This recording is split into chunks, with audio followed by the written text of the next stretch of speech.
बागलाण तालुक्यातील मांगीतुंगी डोंगरावर पर्यटनासाठी आलेल्या पर्यटकांचा पायरीवर पाय घसरून खाली पडून दुर्दैवी मृत्यू झालाय।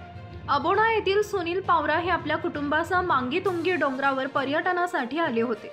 दुपारच्या सुमारास मांगीतुंगी डोंगर चढण्यास सुरुवात केली। डोंगरावर चढण्यासाठी असलेल्या पायऱ्या ओल्या असल्यानं पायातील बूट ओले होतील म्हणून मुलगा राजवीर पावरा वय वर्ष 5 पायऱ्यांच्या भिंतीवरून चालत असताना त्याचा पाय घसरून तो दरीत कोसळला।